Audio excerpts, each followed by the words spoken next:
Right now, at every major airport across the United States, there is a short list of things you are completely within your rights to request. There is an entire category of services available for travelers over 60 that most people never actually use. Not because they were denied, not because they do not qualify, but because nobody at the airline counter, nobody at the security checkpoint, and in many cases, nobody at the airport itself has ever sat a traveler down and said, "Here is everything you are entitled to, and you are not taking advantage of any of it." 7 no-cost benefits, most of them supported by federal law, a couple of them brand new within the past year, and every single one currently available at nearly every major airport in the United States. While the very travelers they were designed for walk right past them, some are connected to getting through the terminal itself. Some are tied to your seat and your luggage. And the last one is the biggest of all. It exists at every major airline operating in this country, no exceptions, and it is the one almost nobody ever thinks to call about. I am no expert, but on this channel, every single week, I cover the essential driving, travel, and retirement updates that affect older adults directly. The rules that have changed, the protections you already qualify for, and the steps that genuinely make a difference. This is exactly the kind of content I share every week, and you do not want to miss it. If that is the kind of information you are looking for, make sure to hit subscribe and turn on notifications right now. Now let us get into it. This matters most for exhausted travelers in their 70s, standing in lengthy lines, and solo flyers worried about missing important announcements. Anyone who has completed the long walk to a gate while struggling to catch their breath and thought there has to be a simpler way. There is. 7 ways, each one supported by federal law, airline policy, or a recently introduced airport program. If your reaction right now is "my airline does not do that," or "I tried something similar a few years back and was brushed aside," hold that thought. Screening regulations changed nationwide in July 2025. Gate access rules were updated at more than 20 major airports within the past year, and a federal wheelchair handling requirement finished rolling out through 2026. The no you received a couple of years ago may not be the no you would receive today. These rules exist at the federal level in certain cases and at the individual airline or airport level in others. So exact procedures will vary depending on where you fly and which carrier you use. Treat everything covered here as a starting point for a conversation, not the final word. Your airline's accessibility desk or your departure airport's customer service office has the version that applies specifically to you. Benefit 1. Free wheelchair and mobility assistance. Every U.S. airline provides this service, and here is what consistently trips people up. They assume it is only available for someone who cannot walk at all. That is simply not the case. Under a federal regulation known as the Air Carrier Access Act at 14 CFR Part 382, airlines are required to provide this at no cost to anyone who makes the request, and they cannot demand a doctor's note or documentation of a disability for a standard request.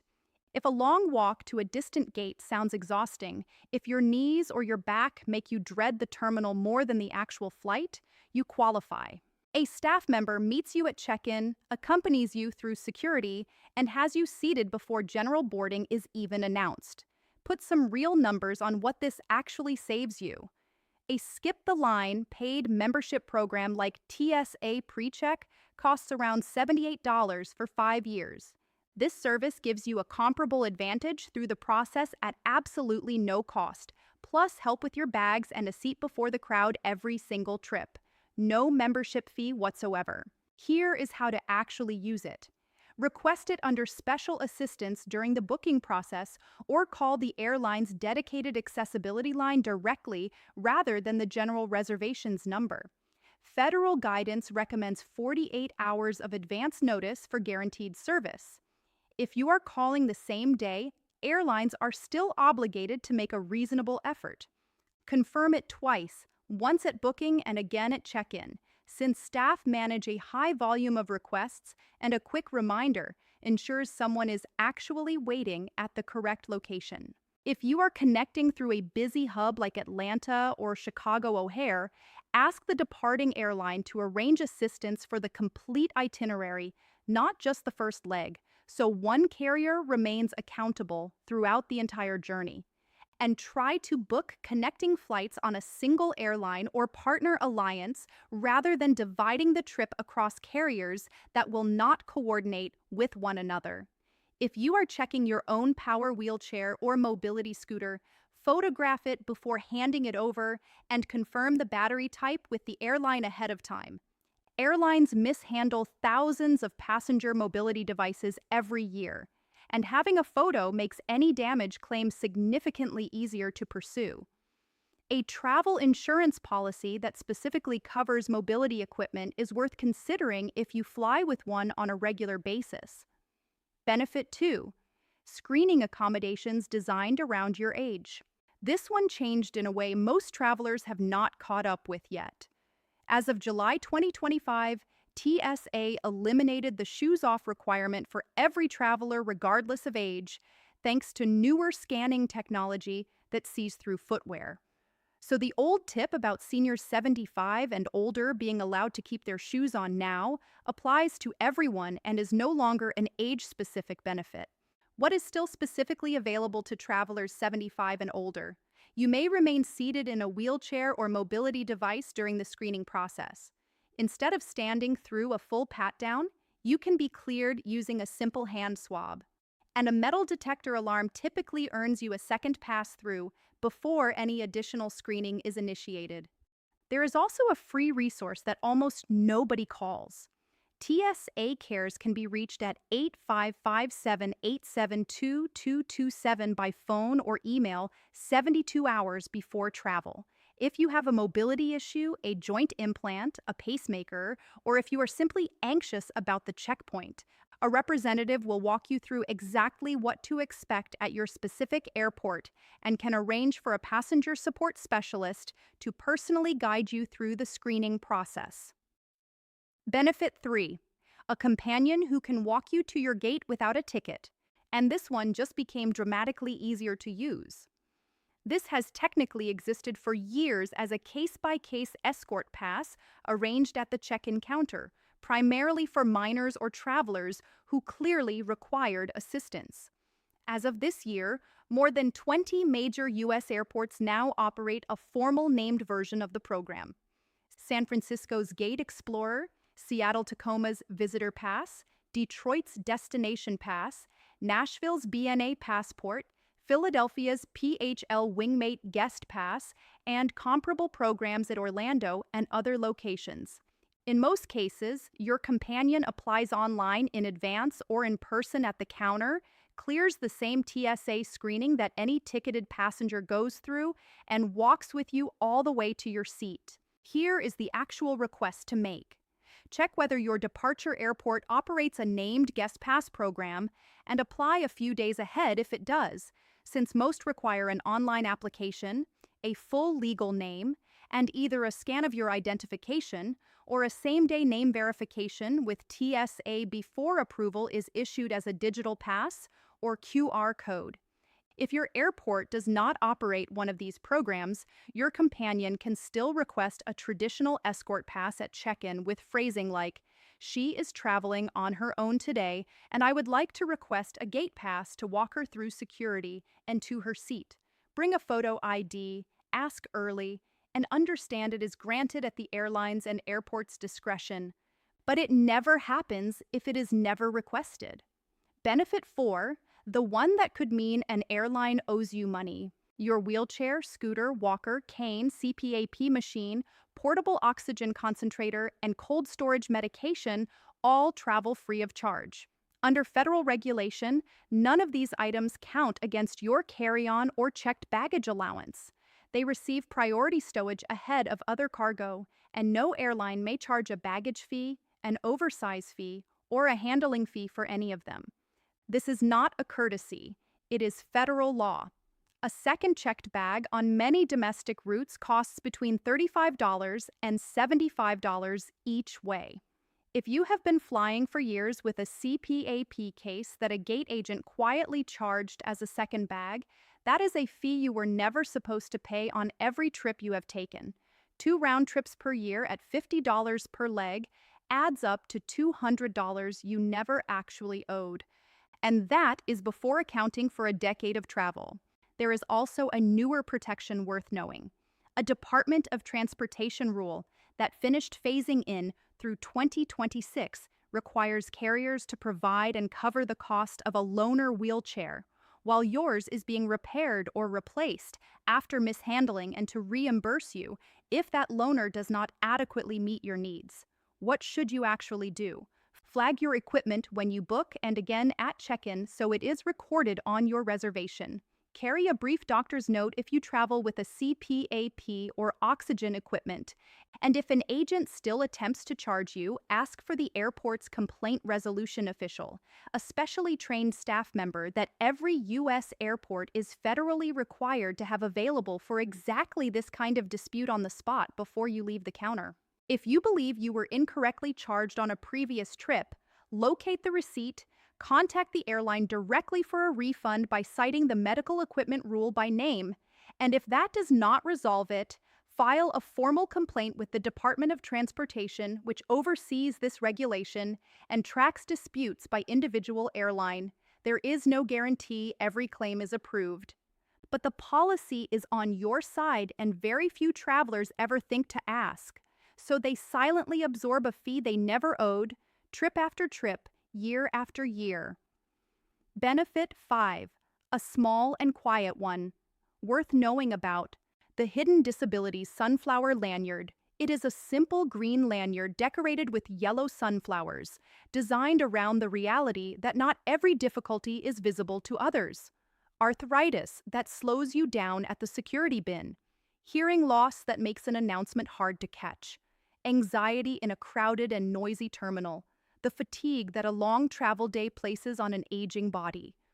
None of that is apparent from the outside, so the lanyard communicates it for you.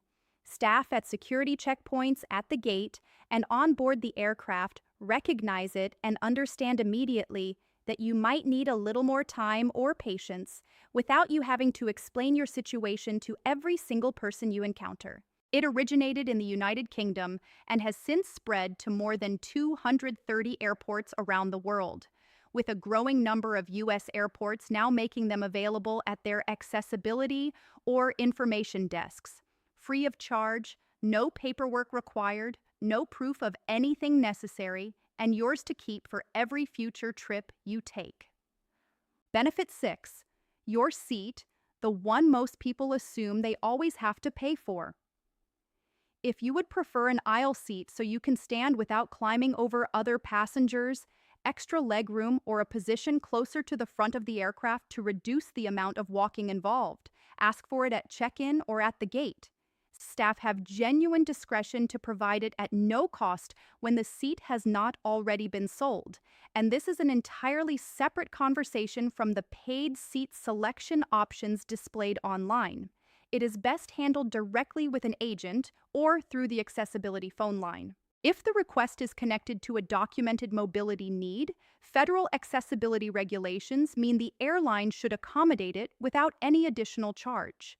Specific phrasing works considerably better than a vague request. Rather than saying, "I would like a good seat," try something like, "I have difficulty walking long distances and would prefer to sit as close to the front as possible," or "I need an aisle seat because of limited mobility in my leg." A specific reason gets recorded on your reservation, so every agent who later interacts with your booking can see it and honor it, rather than requiring you to repeat the same request again at the gate. Set realistic expectations. This is not a complimentary upgrade to first class, and it is not guaranteed on a fully booked flight. But on the many flights that are not completely full, this costs nothing and can be the difference between a genuinely difficult few hours and a manageable and comfortable one. Benefit 7, the one that connects the entire list. The dedicated accessibility phone line. Separate from general customer service, Every major U.S. airline operates one, staffed specifically to arrange wheelchair assistance, gate or visitor passes, seating notes, and boarding accommodations in a single phone call rather than requiring you to re-explain your situation to 4 different agents. This is also where Benefit One pays off a second time. Travelers who have pre-arranged assistance are frequently directed to a shorter and calmer screening lane on the day of travel, the same relief that other passengers pay a membership fee to access. If you did not pre-arrange anything, simply inform any TSA officer at the checkpoint that you need extra time or additional assistance, and they will point you toward the appropriate lane. Find your airline's accessibility phone number on its website, typically listed under Accessibility or Customers with Disabilities, and save it in your phone before your next trip. Here is the complete checklist from front door to seat. Call your airline's accessibility line and request wheelchair or mobility assistance. No documentation required, completely free of charge. Know your age-based screening rights and contact TSA Cares 72 hours before departure if you would like a detailed walkthrough of your specific airport's process. If you are flying alone, check whether your departure airport operates a guest pass or escort pass program so a family member can accompany you all the way to your seat. Flag your medical equipment and mobility devices at the time of booking since they travel free and never count against your baggage allowance, and follow up for a refund if you were ever charged for one in the past. Pick up a free Hidden Disabilities Sunflower Lanyard at the accessibility desk.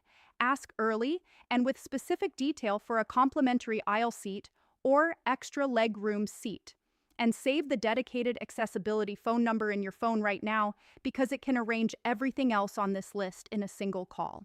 A traveler who makes use of all 7 of these on a single round trip is realistically saving somewhere between a modest baggage fee and a genuinely more comfortable day at the airport.